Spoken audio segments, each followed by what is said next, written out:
Welcome back, student. A very good morning. So, how are you all? I hope all are fine. Student, today I am going to teach you Hindi language, lesson 1. The lesson name is Bhasha. So, let's start the video. Class 5th, this is your Hindi language book.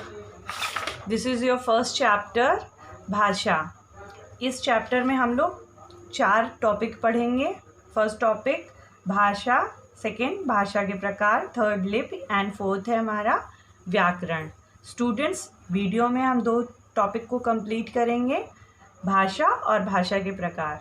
Students, आप देख रहे होंगे यहाँ पे 2 pictures दी गई हुई हैं. First picture में 2 बच्चे आपस में बात कर रहे हैं और सेकेंड पिक्चर में एक बच्चा है जो कुछ लिख रहा है. ठीक है, तो फर्स्ट पिक्चर में ये 2 बच्चे आपस में बोल कर बात कर रहे हैं. ठीक है, बोल कर बात करते हैं तो कौन सी भाषा होती है? मौखिक भाषा, जो मुख से बोली जाती है और कानों से सुनी जाती है, उसे हम मौखिक भाषा कहते हैं. इस पिक्चर में बच्चा लिख कर अपनी बातों को एक्सप्रेस कर रहा है, व्यक्त कर रहा है, तो इसे हम लिखित भाषा कहते हैं. Students, okay. जो व्यक्ति बोल नहीं पाते हैं तो वो अपनी बातों को संकेतों और इशारों के माध्यम से एक्सप्रेस करते हैं. ठीक है बच्चों, मगर आपस में बातचीत करने के लिए केवल संकेतों से काम नहीं चलता है.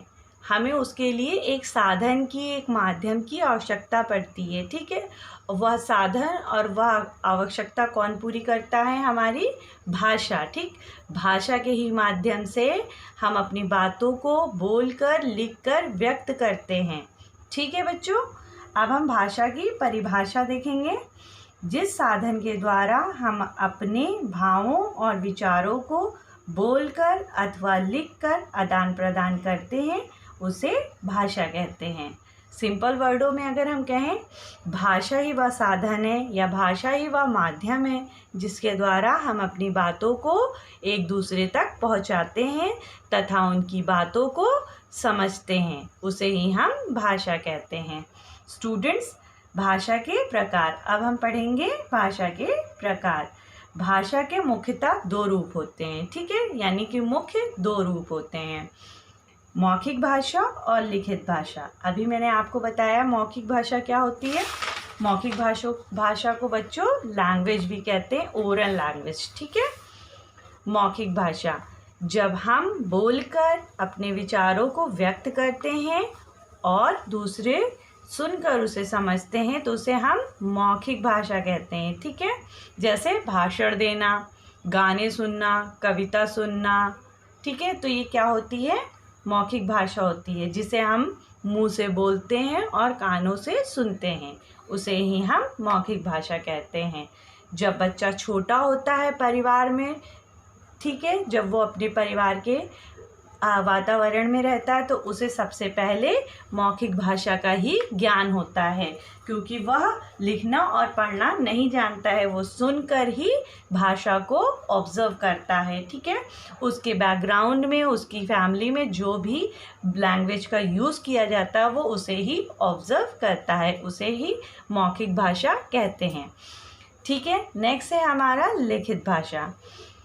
इसे हम रिटन लैंग्वेज कहते हैं. जब हम लिखकर अपने विचारों को अभिव्यक्त करते हैं और उसे पढ़कर समझते हैं तो उसे ही हम रिटन लैंग्वेज यानी कि लिखित भाषा कहते हैं. पत्र लिखना, किताब लिखना, ठीक है, पोयम लिखना, किसी भी स्टोरी को लिखना, होमवर्क करना. ठीक है, तो ये सब किस में आता है? हमारे लिखित भाषा में. जिसे हम लिखकर व्यक्त करेंगे उसे हम लिखित भाषा कहते हैं.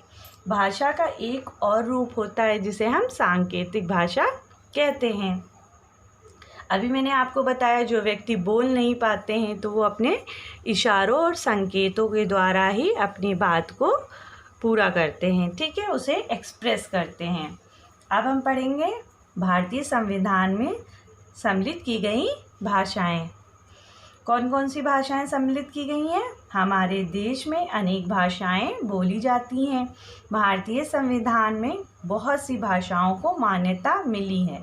ठीक है, हमारे भारतीय संविधान में 22 भाषाओं को मान्यता प्राप्त है. ठीक है, देखिए वो कौन कौन सी हैं 22 भाषाएं. फर्स्ट हिंदी, असमिया, कन्नड़, कश्मीरी, मलयालम, उर्दू, सिंधी, उड़िया, मराठी, पंजाबी, संस्कृत, तमिल, तेलुगु, बंगाली, गुजराती, नेपाली, बोडो, मणिपुरी, कोंकणी, संथाली, मैथिली और लास्ट है हमारी डोगरी। ठीक, ये हमारी 22 भाषाएं हैं जिनको मान्यता मिली है। कहाँ? हमारे भारतीय संविधान में। ठीक है। One more thing students, Bharat एक विशाल देश है, यहाँ अनेक प्रकार की भाषाएं बोली जाती हैं। ठीक है।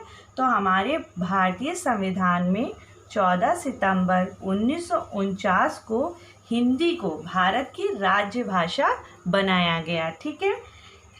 तो प्रत्येक 14 सितंबर को हम हिंदी दिवस के रूप में मनाते हैं। ठीक है, क्योंकि भारत की राज्य भाषा कौन सी है? हमारी हिंदी है। ठीक है।